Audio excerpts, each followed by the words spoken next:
காலை வணக்கம். உழைக்க வேண்டிய நேரம். உறுதியான இரும்பு கோடாலியுடன் காட்டுக்கு கிளம்புற. வெட்டலா வாங்க. மரம் வெட்டி ரொம்ப ரொம்ப நேர்மையானவர். குடும்பத்தை காப்பாத்த தினமும் உழைக்கிறார். அவர் முகத்துல சிரிப்பு எப்பவும் இருக்கும்.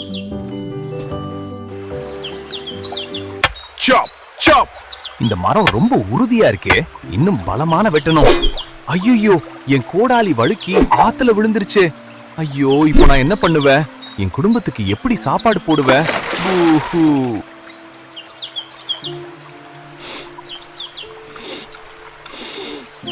அடடா, கோடாலி போயே போச்சு.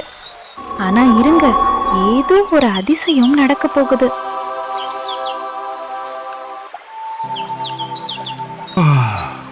குழந்தையே, நீ அழுதுகிட்டு இருக்க? உனக்கு என்ன ஆச்சு? கடவுளே, நான் ஒரு ஏழை. என்னோட கோடாலி ஆத்துல விழுந்துடுச்சு. என்னால புதுசு வாங்க முடியாது. எனக்கு உதவி செய்யுங்க. சரி, நான் உதவுகிறேன். உதவுவதற்கு முன்பு இவனை சோதிக்க வேண்டும். இது உன்னோட கோடாலி. வாவ், இது ரொம்ப அழகா இருக்குமா. ஆனா என்னோடது கோடாலி சாதாரண இரும்பு, வெள்ளி இல்ல. அவர் நேர்மையாக இருக்கிறார், வெள்ளிக்கு ஆசைப்படவில்லை. இந்த கோடாலி உன்னுடையதா? தங்கம், ரொம்ப அழகா இருக்கு. ஆனா என்னோடது இரும்பு கோடாலி, இது இல்ல.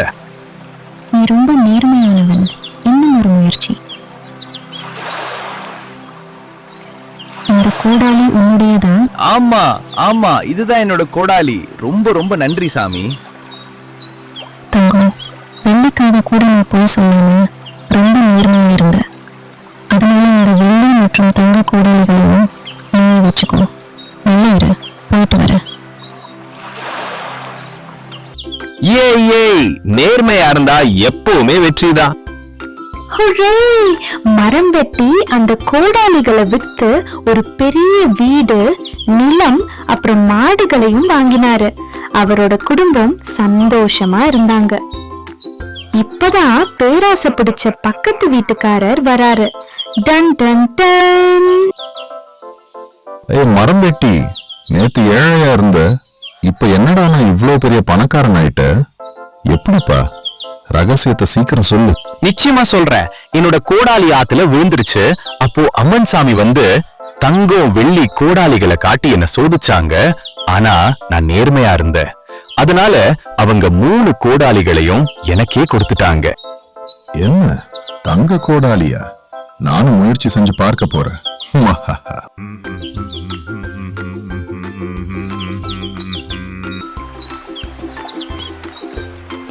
Sub sub.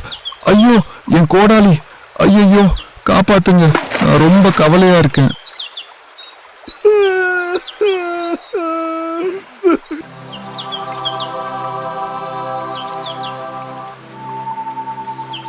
நீ ஏன் அழுகிறாய்? என்னோட கோடாலி உள்ள விழுந்துருச்சு. எனக்கு உதவி செய்யுங்க சாமி. சரி, பார்க்கலாம்.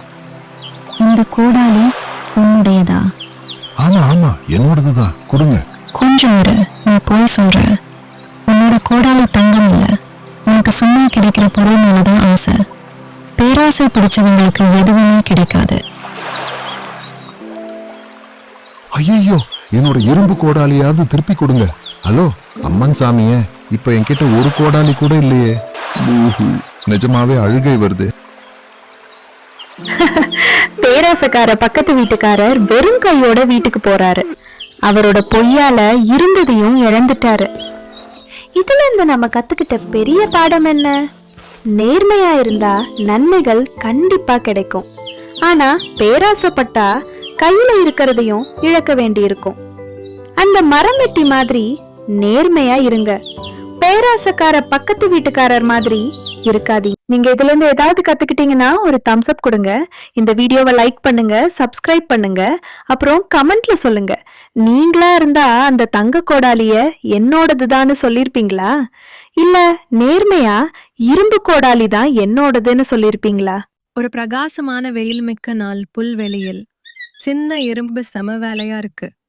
ஆனா பாத்தீங்களா, யார் சும்மா சூரிய வெளிச்சத்துல ஜாலியா ரெஸ்ட் எடுத்துக்கிட்டு இருக்காங்க?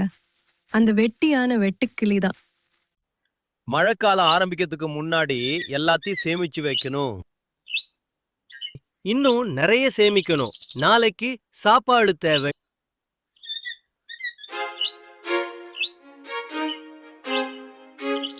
எறும்பு, இப்ப ஏன்டா இவ்வளவு கஷ்டப்படுற? கொஞ்சம் ஜாலியா இரு, வா பாடலாம். என்ன ஒரு சூப்பரான நாள். இப்படி படுத்துக்கிட்டு இருக்கிறது தான் பெஸ்ட். இந்த வெட்டு கிளி இருக்கே, கண்டிப்பா பின்னால கஷ்டப்பட போறான். சொன்னா கேட்க மாட்டேங்கிறான. வெயிலோட ஜாலியான நாட்கள் கொஞ்சம் கொஞ்சமா காணாம போச்சு. மேகங்கள் திரண்டு காத்து சில்லுன்னு அடிக்க ஆரம்பிச்சுது. அப்புறம் என்ன, கொட்டு மழை ஆரம்பமாயிடுச்சு. மழை ஆரம்பிச்சிருச்சு. நல்ல வேலையா முன்னாடியே ரெடி ஆயிட்டேன். என்கிட்ட சாப்பாடு இருக்கு. இப்போ நிம்மதியா சாப்பிட்டுட்டு இருக்கலாம். ஐயோ, இப்பவே இவ்வளவு மழை கொட்டுதா? முழுசா நனைஞ்சு போயிட்டேன். சாப்பிட்றதுக்கு ஒரு அரிசி மணி கூட இல்லை.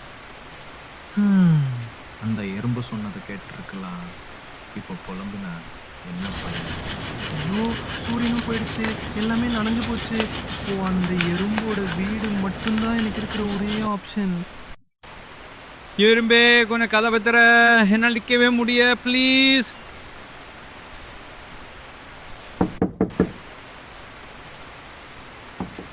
அட, யாரோ கதவை தட்டுறாங்களே இந்த மழையில. இந்த நேரத்துல யாருன்னு போய் பாக்குற? அடடா, வெட்டுக்கிளி நீதானா? முழுசா நனைஞ்சு நடுங்குறியே. எனக்கு மூச்சே விட முடியல. தலைக்கு மேல ஒரு இலை கூட இல்லை. பசி வைத்து கொல்லுது. ப்ளீஸ். நீ சம்மர் முழுக்க ஆடிப்பாடி சுத்தினிய, பசிய பத்தி ஒரு நாள் யோசிச்சதில்லை இல்லையா? இப்போதான் புரியுதா? சரி போதும், உள்ள வா. நான் கோவிச்சுக்கல. உள்ளே சாப்பாடு இருக்கு, சூடான சூப் கூட இருக்கு. நீ உண்மையிலேயே ரொம்ப நல்லவனா இருக்கு. நான் தான் உன்னை முன்னாடி தப்பா நினைச்சேன். நீங்க என் உயிரையே காப்பாத்திட்ட. என்ன ஒரு சூப்பரான அழகான வீடு. உள்ள வரவே ரொம்ப சூடா ஜாலியா இருக்கு. இதோ இதை எடுத்துக்கோ. உனக்கு செம குளிரா இருக்கும். இந்த இலைதான் உனக்கு போர்வை. ஆ, இப்பதான் திரும்ப உயிர் வந்த மாதிரி இருக்கு. உன் மனசு இந்த இடத்த விட அழகானது. இதோ இதை குடி. வெந்தய கஞ்சி மாதிரி இருக்கும். சூடா, உடம்புக்கும் ரொம்ப நல்லது. நீ இவ்ளோ நல்லவன் எனக்கு தெரியாம போச்சு. ரொம்ப நன்றி எறும்பு. நீ என் உயிரையே காப்பாத்திட்ட. இனிமே நான் சோம்பேறியா இருக்க மாட்டேன். உன்ன மாதிரியே வாழணும். நல்லது. இந்த ஒரு பாடத்தை நீ உண்மையாவே கத்துக்கிட்டேன்னு நம்புறேன்.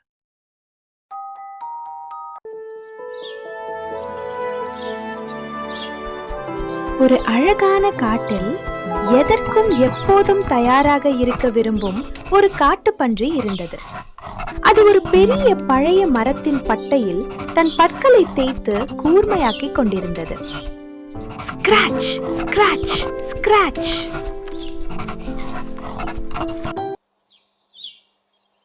ஐயா, காட்டு பன்றியாரே, என்ன பண்ணிக்கிட்டு இருக்கீங்க? மரத்துல உங்க பற்களை தேய்ச்சி கூர்மையாக்குறீங்களா? காடு ரொம்ப அமைதியா இருக்கு. கெட்டவங்க யாரும் இல்ல, துரத்தல் எதுவும் இல்ல. பறவைகள் பாடிக்கிட்டு இருக்கு. அப்புறம் ஏன் இவ்வளவு கஷ்டப்படுறீங்க? சக்தியை சேமித்து தூங்கலாமே. ஓ, வணக்கம் நரியாரே. நான் என் பற்களை நல்லா கூர்மையாக்கிட்டு இருக்கேன். எப்போ என்ன பிரச்சனை திடீர்னு வந்து சேரும்னு யாருக்கு தெரியும்? அதனால இப்போவே தயாரா இருக்கிறது நல்லது. இல்லனா பிறகு வருத்தப்படணும். Scratch, scratch. திடீர்னு பிரச்சனை வருமா? சுற்றி பாருங்க. எல்லாமே அமைதியா, சுகமா, சோம்பலா இருக்கு. நான் புத்திசாலி. தேவையான போது மட்டும் ஓடுவேன். இப்போவே ஓடி ஓடி இல்ல தேய்ச்சி தேய்ச்சி உங்க பற்களை சோர்வாக்குறீங்க. நரி சிரிச்சுக்கிட்டே அங்கிருந்து போயிடுச்சு. ஆனா அன்று மாலை நேரம், ஐயோ, உப்ஸ், அந்த அதிக ஆர்வம் கொண்ட நரி கவனிக்காம ஒரு வேடன் வைத்திருந்த கண்ணியில மாட்டிக்கிச்சு. ஆஹா, உதவி உதவி, என் கால் சிக்கிட்டே. இந்த கம்பி எனக்கு பிடிக்காத இடத்துல கிச்சம் காட்டுதே. அவுச்! ஏய், அது என்ன? ஓநாய்களா? ஐயோ, இல்ல இல்ல, அவங்க இங்க வர்றாங்க. யாராவது என்ன காப்பாத்துங்க. அந்த அலறல் சத்தம் கேட்ட காட்டு பன்றி ஒரு சூப்பர் ஹீரோ மாதிரி புதர்களை பிளந்து மின்னல் வேகத்தில் பாய்ந்து வந்தது. நரியே, இதோ நான் வந்துட்டேன். முட்டாள் வலையே, இதோ பாரு, உன்னை வெட்டி வீசுறேன். Slash slash. அவ்வளவுதான் நரியே, உனக்கு விடுதலை. ஓநாய்களே, ஓடி போயிட்டுங்க. நண்பனா கொடுக்கிற கடைசி எச்சரிக்கை இது. டேய், எல்லாரும் அந்த பன்னியோட பல்ல பாருங்கடா. ஈட்டி மாதிரி நம்மள குத்துறதுக்கு தயாரா இருக்கு. இந்த பன்னியை சாப்பிட முயற்சி பண்ணுனா நம்ம உடம்பு பஞ்சர் ஆகிடும். ஆமா தல, இந்த காட்டு பன்றி நடந்து வர்ற ஊசி தலையணை மாதிரி இருக்கு. பசி சாப்பிட சொல்லுது, ஆனா என் வாள் ஓடு ஓடுன்னு சொல்லுது. ஐயோ, நரியோட அலறல் சத்தத்தை கேட்டு வந்தா இந்த காட்டு பன்றி மதுரை வீரன் ஈட்டியோட நிக்கிற மாதிரி நிக்குது. சும்மா வாக்கிங் வந்தோன்னு சொல்லிட்டு அப்படியே ஒன்னும் தெரியாத மாதிரி தப்பிச்சு ஓடிடலாம் தல. லா லா லா லா லா லா. ஐயா, காட்டு பன்றியாரு நலமா? வீட்ல பாட்டி எப்படி இருக்காங்க? அவங்கள கேட்டதா சொல்லுங்க. பசங்க பள்ளிக்கூட விடுமுறைக்கு அவங்க மாமா வீட்டுக்கு போகணும்னு சொன்னாங்க. அதான் வந்தோம். நாங்க போற வழியில ஏதாவது வாழைப்பழம் சாப்பிட்டுட்டு போயிடுவோம். ஆமா, பழம்தான். By by. ஓநாய்கள் வாளை சுருட்டி கொண்டு பின்னங்கால் பிடரியில் அடிக்கத தப்பித்து ஓடின. வாவ்! காட்டு பன்றியாரே, உங்க பற்கள் மாயவாள் மாதிரி இருக்கு. அந்த ஓநாய்கள் உங்க பல்ல பார்த்துக்கே பயந்து ஓடிட்டு. ரொம்ப நன்றி. நீங்க உங்க பற்களை வெட்டியா கூர்மையாக்கல. நீங்க ஆபத்து காலத்துக்கு உங்களை தயார்படுத்தி இருக்கீங்க. இப்போதான் புரிஞ்சுது. மன்னிச்சிடுங்க என்ன. பாத்தியா, ஆபத்து வரும்போது என்ன பண்றதுன்னு முழிக்கிறத விட எப்பவும் தயாரா இருக்கிறது எவ்வளவோ மேல். சரியான நேரத்துல அதுதான் எல்லோரையும் காப்பாத்தும். வா, வீட்டுக்கு போலாம். போய் ஜாலியா ஒரு டீ குடிக்கலாம். அந்த நாளிலிருந்து நரியும் எப்பவும் தயாராக இருக்க கற்றுக்கொண்டது. நண்பர்களே, நினைவில் வையுங்கள், முன்கூட்டியே தயாராக இருந்தால் எல்லாமே நல்லதாக நடக்கும். மேலும் திடீர் ஆபத்து வந்தாலும் நாம எளிதாக தப்பிக்க முடியும். அமைதியான நேரங்களில் நம்மை தயார்படுத்துவது தேவையில்லாதது போல் தோன்றலாம். ஆனால் ஆபத்து வந்தால் அதுவே நம்முடைய பெரிய பலமாக மாறும். காட்டில் ஒரு கொடூரமான சிங்கம் இருந்தது. அது தினமும் வேட்டையாடி எல்லா விலங்குகளையும் பயமுறுத்தி கொண்டிருந்தது. அந்த காட்டில் உள்ள விலங்குகள் எல்லாம் எப்போதும் பயத்தில் வாழ்ந்தன. அவங்களுக்கு அமைதியாக வாழணும் என்ற ஆசைதான் இருந்தது. அதனால் அவர்கள் எல்லாம் சேர்ந்து முடிவு பண்ணினாங்க, ஒவ்வொரு நாளும் ஒரு விலங்கு சிங்கத்துக்காக தன்னை அர்ப்பணிக்க வேண்டும். அப்போ மற்ற விலங்குகள் நிம்மதியாக வாழலாம். எல்லா விலங்குகளும் ஒன்று கூடி பயத்துடன் பேசி முடிவு செய்தன. அந்த சிங்கம் நம்மை பாப்கார்ன் மாதிரி தினமும் சாப்பிடுகிறது. நிம்மதியா தூங்க முடியல. நாம் ஏதாவது செய்ய வேண்டும். ஆமா, அவன் கர்ஜனை பயங்கர இடி மாதிரி இருக்கு. நாம் சிங்கத்திடம் ஒரு உடன்படிக்கை செய்தால் என்ன?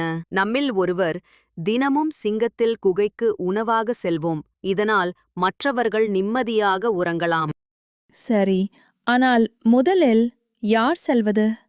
நான் இல்லை, நான் மெதுவாக ஓடுவேன். இல்லை, நான் வேகமாக ஓடுவேன். ஐயோ, பயத்தில் உளறுகிறேன். ஈக்! நல்ல யோசனை. தினமும் ஒருவர் சிங்கத்தின் உணவாகுவோம். நிம்மதியாக வாழ்வோம். சிங்கத்திடம் சென்று சொல்லுவோம். அந்த காட்டில் உள்ள விலங்குகள் எல்லாம் இதயம் வேகமாக துடிக்க பயத்தில் வாளை தன் கால்களுக்குள் சுருக்கி நடுங்கியபடியே அந்த பயங்கர சிங்கத்தின் குகையை நோக்கி நடந்தன. இது என்ன? சிற்றுண்டிகளின் அணிவகுப்பு என்னிடம் வருகிறதா? உங்களுக்கு என்ன வேண்டும், பொடி பசங்களா? ஓ சிங்க மகாராஜா, தயவு செய்து எங்களை இனி துரத்தாதீர்கள். நாங்கள் தினமும் ஒருவரை உங்கள் குகைக்கு அனுப்புவோம். பெட் காஃபி மாதிரி காலையில் எழும்பும் பொழுது உணவு உங்கள் அருகில் இருக்கும். காட்டில் உணவு டோர் டெலிவரி சேவை உங்களுக்காக. ஆமாம், உங்களுக்கு ஈஸி பீஸி. உங்கள் வாசலில் உணவு. தினசரி உணவு டோர் டெலிவரி கேட்கவே ரொம்ப நல்லா இருக்கு. நான் உணவு தேடி கஷ்டப்படாமல் நல்லா தூங்கலாம். எனக்கு பிடித்திருக்கிறது. உடன்படிக்கை. உணவு தாமதமானால் நான் பொல்லாதவனாக மாறிவிடுவேன். ஃபியூ, நன்றி மகாராஜா. நன்றி மகாராஜா. நன்றி மகாராஜா. நன்றி மகாராஜா. விலங்குகள் அந்த பயங்கரமான சிங்கத்தோட ஒப்பந்தம் செய்து முடித்தார்கள். அதன் பிறகு குகைக்கு நேரடி உணவு விநியோகம் ஆரம்பமாயிற்று. ஒவ்வொரு காலையிலும் தேர்ந்தெடுக்கப்பட்ட ஒரு விலங்கு பெருமூச்சு விட்டு அழுது கொண்டே அந்த சிங்கத்தின் குகைக்குள் செல்லும். இன்று முயல் செல்ல வேண்டிய தினம். மற்ற விலங்குகள் கவலையுடன் முயலை பார்த்தன. ஆனால் அந்த முயல் அமைதியாக ஒரு பெரும் திட்டத்துடன் எழுந்து தனக்குள் சிரித்தது. டாடா சிறிய முயலே, நீ பஞ்சு போன்று மென்மையானவன். உன்னை இழப்பது மனசுக்கு வருத்தமா இருக்கு. கவலைப்படாதீர்கள் நண்பர்களே, என்னிடம் ஒரு திட்டம் இருக்கிறது. அது விட்டலாச்சாரியா படம் மாதிரி தந்திரமானது. முயல் அந்த பயங்கர சிங்கத்தின் குகை நோக்கி மெதுவாக நடக்கத் தொடங்கியது. நான் தாமதமானால் திரு சிங்கம் மிகவும் கோபமாக இருப்பார். ஆத்திரத்தில் புத்தியை இழப்பார். என் திட்டம் வேலை செய்யும்.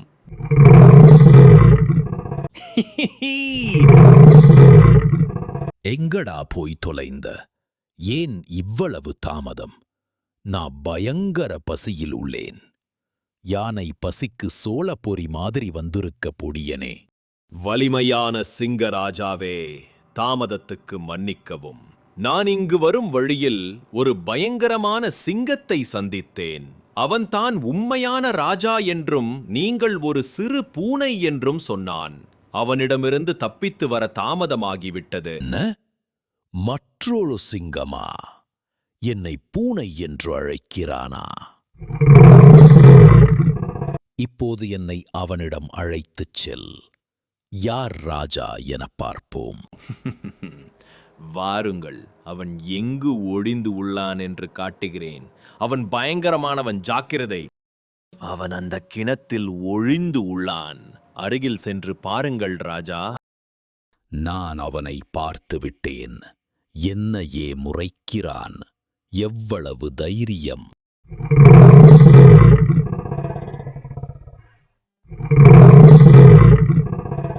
அவன் திரும்ப கர்ஜிக்கிறான். டேய் அடிச்சான் காப்பி, உன்னை என்ன பண்றேன் பார். சிங்கம் கோபத்துடன் கிணத்தில் தன் நிழல் மேல் பாய்ந்தது. பிறகுதான் தான் ஏமாந்தது தெரிந்தது. சிங்கம் கிணத்தில் மூழ்கி இறக்க ஆரம்பித்தது. ஹே, நான் முழுவதும் மூழ்கிவிட்டேன். உதவி, உதவி! இது ராஜாவுக்கு ஏற்றதல்ல. ஸ்பிளாஷ்! பை பை குமிழி குமிழி சிங்கமே. நாளைக்கு உன்னை அடக்கம் பண்ண வருகிறேன். நண்பர்களே, உங்களுக்கு ஒரு சந்தோஷமான செய்தி. அந்த சிங்கம் கிணத்தில் விழுந்து இறந்து விட்டது. இனி நமக்கு கவலை இல்லை. முயலே, நீ ஒரு புத்திசாலி. இனிமேல் அந்த பயங்கர சிங்கம் இல்லை. ஹேய், நம்ம காடு மீண்டும் மகிழ்ச்சியான காடு ஆனது. ஏய், நம்ம காடு மீண்டும் மகிழ்ச்சியான காடு ஆனது. ஏய், நம்ம காடு மீண்டும் மகிழ்ச்சியான காடு ஆனது. அந்த புத்திசாலி முயல் தன் அறிவால் அந்த விலங்குகளை காப்பாற்றினான். நண்பர்களே, ஆபத்து வரும் பொழுது பயந்து துவண்டு விடாமல் அறிவால் ஆபத்தை வெல்லுங்கள்.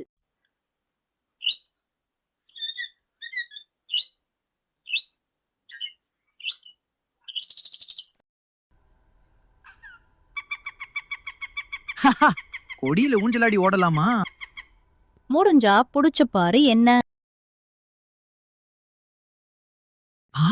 இந்த தண்ணி சூப்பரா இருக்கு.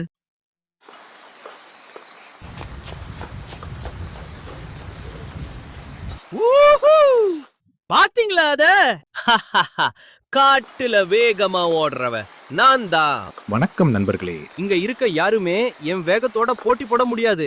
நான் மெதுவா தான் போவேன், ஆனா எப்படியும் முடிச்சிருவேன். நீங்க 5 அடி வைக்கிறதுக்குள்ள ரேஸ் முடிஞ்சிரும். ஸ்பீடு மட்டும் முக்கியம் இல்ல முயலே. யாராவது என் கூட ரேஸ்க்கு வரீங்களா? ரேஸ் எப்போது ஆரம்பிக்கிற இடத்திலேயே முடிஞ்சிடும் நினைக்க வேண்டாம். ஆமையே, நீ என் கூட ரேஸுக்கு வரன்னு சொல்லிராத. யாரையும் குறைவாக நினைக்காதே. நான் பின்பக்கமா நடந்தே ரேஸ ஜெயிச்சிருவேன். ஓ, ரேஸ் வைக்க போறாங்களா? ரேஸ் ஆரம்பிக்கட்டும், சீக்கிரம் சீக்கிரம். Race race race race race race. சரி, நான் தான் ஜட்ஜ். ஜெயிக்க நான் ரெடி, நீ லூஸ் பண்ண ரெடியா?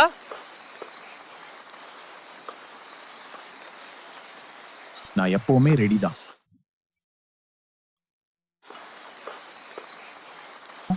மெதுவா, நிதானமா. ஜெயிக்கிறது ரொம்ப ஈஸி.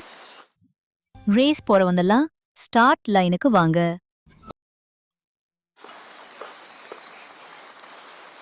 சிம்பிளா ஜெயிச்சிட்டு சீக்கிரம் வீட்டுக்கு போகலாம்.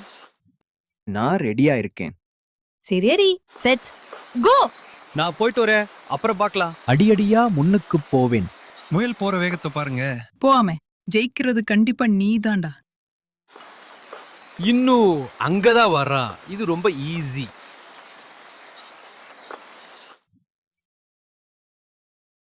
கொஞ்ச நேரம் தூங்கிட்டு போயிடலாம் போல.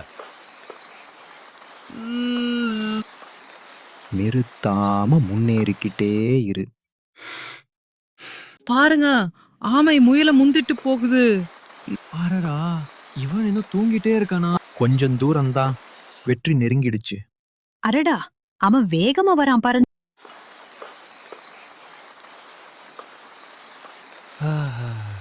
நல்லா தூங்கிட்டேன் போல. அட, ஆமை எங்கே போச்சு?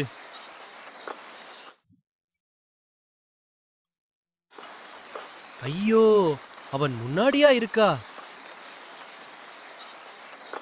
சீக்கிரம் போய் அவனை பிடிக்கணும். ஒரே ஒரு அடிதான். வாவ், ஆமா, வெற்றி நெருங்கிடுச்சு. சீக்கிரம் சீக்கிரம் போய் அவனை பிடிக்கணும். பாருங்க, ஆமை வெற்றி கோட்டை அடைய போகுது. அனடா, நம்ப முடியல, அவன்தான் ஜெயிக்க போறான். வெற்றி இன்னும் கொஞ்சம்தான். ஜெயிச்சிட்டேன். அவன் ஜெயிச்சிட்டான். எப்படி? நான் தோத்துட்டேன். நீ ரெஸ்ட் எடுத்த, நான் நிற்காம முன்னேறினேன். நான் ரொம்ப திமிரா இருந்துட்டேன். நாம எல்லாம் தவறு பண்ணி தான் கத்துக்கிறோம். அப்போதான் வளர முடியும். மெதுவா நிதானமா போனாதான் ஜெயிக்க முடியும். நீங்க Friends forever. மெதுவா நிதானமா போனா ஜெயிச்சிடலாம். யாரு வேண்டுமானாலும் ஜெயிக்கலாம், விட்டு கொடுக்காம இருந்தா. ஒரு அடி நிதானமா போனா வெற்றி நிச்சயம். இன்னைக்கு நான் ரொம்ப முக்கியமான விஷயம் கத்துக்கிட்டேன். யாரையும் சாதாரணமா நினைக்க கூடாது. வேகமா போறது நல்லதுதான், ஆனா நிதானமா போறது அதை விட நல்லது. பாய் நண்பர்களே, அப்புறம் சந்திப்போம்.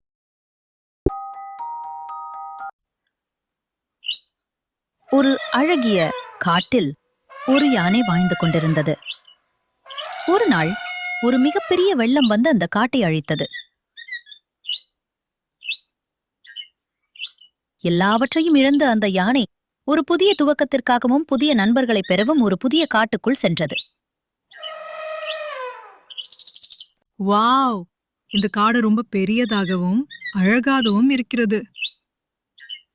இங்கு நிறைய மரமும் அழகிய பூக்களும் பறவைகளும் இருக்கிறது. ஹலோ பறவைகளே, நீங்க உங்க நண்பர்களை பார்க்க போறீங்களா? எனக்கும் இங்கு நிறைய நல்ல நண்பர்கள் கிடைப்பார்கள் என நம்புகிறேன். ஆடினால ஆடு ரொம்பவே ஜாலி. ஹலோ குரங்க, எப்படி இருக்க? நாம் நண்பர்கள் ஆகலாமா? என்ன காமெடி பண்றியா? இல்ல, நான் உண்மையாவே சொல்றேன். நான் உண்மையிலே உன் நண்பனாகணும். என் மனைவி இதை கேட்டா விழுந்து விழுந்து சிரிப்பா. ஆனா சீரியஸா சொல்றேன், யானையே நீ போயிடு. நாம நண்பர்களா இருக்க முடியாது. சரி, நான் போறேன். இன்னைக்கு என் குழி ரொம்ப சொகுசா இருக்கு. ஹலோ முயலே, நாம் நண்பர்கள் ஆகலாமா? மன்னிச்சிரு யானையே, நீ ரொம்ப பெரியவன். என் சின்ன வீட்டில் விளையாட முடியாது. மீண்டும் இல்லைன்னு சொல்றாங்க. எனக்கு கவலையா இருக்கு. தண்ணீரில் விளையாடுவது செம்ம ஜாலி. ஹலோ தவளையே, தண்ணீர்ல நீ விளையாடுறத பார்க்க ரொம்ப சந்தோஷமா இருக்கு. நாம் நண்பர்கள் ஆகலாமா ப்ளீஸ்? ஐயோ, பெரிய யானையாரே, உன்னால என்ன மாதிரி தண்ணீர்ல குதித்து விளையாட முடியாது. கொஞ்சம் தவறினாலும் நீ என்ன மிதித்து சட்டினி ஆக்கிடுவ. ஆள விடுடா சாமி. யாருக்குமே என்னோட நண்பனாக விருப்பம் இல்ல.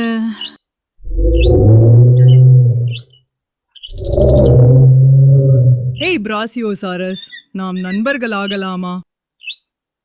யானையே, ஒரு பெரிய விண்கல் என் வீட்டையும் என் குடும்பத்தையும் அழித்து விட்டது. அவர்களில் யாராவது உயிருடன் இருக்கிறார்களா என தேடிக் கொண்டிருக்கிறேன். மன்னிச்சுடு. என் குடும்பத்தை கண்டுபிடிக்க நான் இன்னொரு காட்டுக்குப் போகிறேன். கேட்க ரொம்ப வருத்தமா இருக்கு பிரசியோசரஸ். நீ உன் குடும்பத்தை கண்டுபிடிக்க நான் மனமாற வேண்டுகிறேன். நன்றி யானையே. இந்த அழகான காட்டில் உனக்கும் நல்ல நண்பர்கள் கிடைக்க வேண்டும் என்று நான் விரும்புகிறேன். இந்த பசுமையான புல் ரொம்ப ருசியா இருக்கு. ஹலோ மானே, நாம் நண்பர்கள் ஆகலாமா? யாராவது என்ன இந்த யானையிடம் வந்து காப்பாத்துங்க. என்னுடன் யாரும் நண்பனாக விரும்பவில்லை. ஓடுங்க ஓடுங்க, சிங்கம் வந்துருச்சு. அது நம்ம புடுத்து சாப்பிட்டு விடும். வேகமா ஓடுங்க. இங்க என்ன நடக்குது? எல்லோரும் ஏன் பயந்து ஓடிக்கிட்டு இருக்கீங்க? சிங்கம் வந்து எங்களை சாப்பிட பார்க்கிறது. கவலைப்படாதீங்க, நான் உங்களை காப்பாத்துறேன். நான் உங்களை எல்லாரையும் பிரிச்சு சாப்பிட போறேன். சிங்கமே, அங்கேயே நில். உனக்கு எவ்வளவு தைரியம் இருந்தால் என் நண்பர்களை சாப்பிட துணிவாய்? மரியாதையாக வந்த வழியே ஓடிவிடு. இன்னொரு முறை என் நண்பர்களை தொந்தரவு செய்தால் தொலைத்து விடுவேன். ஜாக்கிரதை. நீ என்ன தடுக்க முடியும்னு நினைக்கிறாயா பெரியவனே? நான் இருக்கிறேன் என்றால் என் நண்பர்கள் பாதுகாப்பாக இருப்பார்கள். ஐயோ, நான் யானையிடம் வந்து தப்பிக்கணும். கடவுளே, இந்த யானை என்னை பேராபத்திலிருந்து காப்பாத்தி விட்டது. ஆனால் நான் இந்த யானை என்னிடம் நட்பாக விரும்பிய பொழுது அதன் மனதை காயப்படுத்தி விட்டேனே. பெரும் தவறு செய்து விட்டேன். நண்பா, என்னை மன்னித்து விடு. ஆபத்திலிருந்து எங்களை காப்பாத்தினதுக்கு நன்றி. என்ன உன் நண்பனா ஏற்றுக்கொள்வாயா? தயவு செய்து. நாங்கள் உன்னை பற்றி தவறாக நினைத்தோம். நீ வலிமையானதும் நல்ல உள்ளமுடையவளும் தான். யாருக்கும் கிடைக்கக்கூடிய மிகச்சிறந்த நண்பன் நீதான். நன்றி நண்பர்களே, என்னை உங்கள் நண்பனாக ஏற்றுக்கொண்டதற்கு. அன்று அந்த காட்டில் அவர்கள் ஒரு அழகான உண்மையை கற்றுக்கொண்டார்கள். நாம் எங்கிருந்து வந்திருந்தாலும், எந்த இனத்தை சார்ந்திருந்தாலும், எந்த உருவ வேற்றுமை இருந்தாலும் நட்பு அனைவரையும் ஒன்றாக இணைக்கிறது.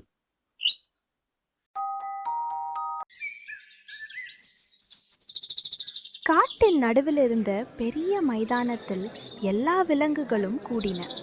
அவர்களுக்குள் பல மாதங்களாக ஒரு பெரிய பிரச்சனை இருந்தது.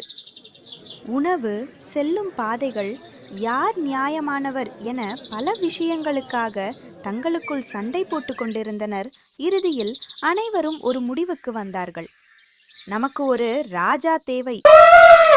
ஆம் நண்பர்களே, ஒரு ராஜா இருந்தால் நமது எல்லா சண்டைகளும் நின்றுவிடும். உங்களில் யார் அடுத்த ராஜா ஆகணும்?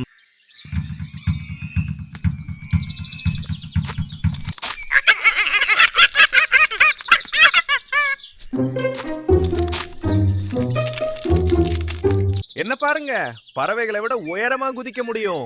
உஷ், நான் தான் அதிகமா வித்த காமிப்பேன்.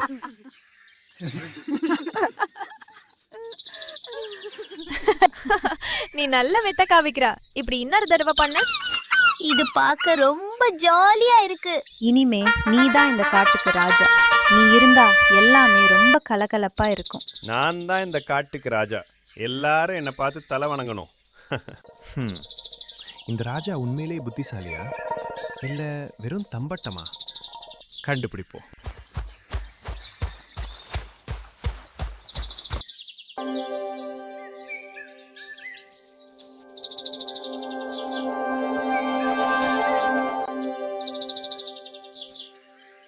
ஆஹா, இந்த வேடனின் வலை சரியானது. ராஜா புத்திசாலி என்றால் இதை கண்டுபிடிப்பான், இல்லை என்றால் ஐயோ பாவம். இத பாருங்க, ஒரே துள்ளல்ல 3 குட்டி கரணம். ஓ மகாராஜாவே, காட்டுக்குள்ள ஒரு விசேஷமான விஷயம் இருக்கு. வந்து பாருங்க. உங்க நண்பர்களையும் கூட்டிக்கிட்டு வாங்க.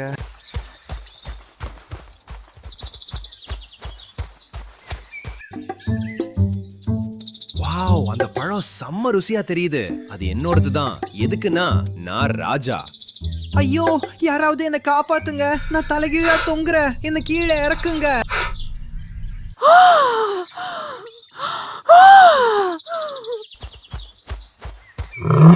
ஐயோ, நம்ம ராஜா வானத்தில் வாழைப்பழம் மாதிரி மாட்டிக்கிட்டாரே. விலங்குகள் எல்லாரும் சேர்ந்து குரங்க கண்ணியிலிருந்து விடுவித்தன. பாருங்க, இந்த குரங்கு அது என்னன்னு கூட பார்க்கல. இது ராஜாவுக்கான புத்திசாலித்தனம் இல்ல. நண்பர்களே, கவனமா பாருங்க. கயிறு, கிளை, கண்ணி, வலை மற்றும் பழம். உண்மையான ராஜா குதிக்கிறதுக்கு முன்னாடி எல்லாத்தையும் கவனிப்பா. நான் கொஞ்சம் கூட யோசிக்காம வலையில கைவிட்டு மாட்டிக்கிட்டேன். எல்லாரும் மன்னிச்சிடுங்க. குரங்கு வேடிக்கை காட்டியதற்காக மட்டும் அதனை ராஜாவாக தேர்ந்தெடுத்தது நாம் செய்த பெரிய தவறு. நீ ஆபத்தை வெகு தொலைவில் கண்டுபிடித்தாய். நீ புத்திசாலி மற்றும் கவனமானவனும் கூட. நீயே நம்ம ராஜாவாயிரு. சரி, ஆனா இனிமே நாம எல்லாரும் சேர்ந்து யோசிச்சு முடிவு பண்ணலாம். இனி வேடிக்கை தம்பட்ட காட்சிகள் வேண்டாம். அதன் பிறகு விலங்குகள் தலைவர்களை புத்திசாலித்தனமாக தேர்ந்தெடுக்க தொடங்கின.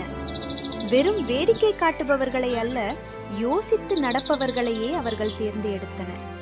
காடு பாதுகாப்பாகவும் மகிழ்ச்சியாகவும் ஆனது. நண்பர்களே, நாம் எப்பொழுதும் புத்திசாலித்தனமும் நல்ல எண்ணமும் கொண்டவர்களை மட்டுமே தலைவர்களாக தேர்ந்தெடுக்க வேண்டும்.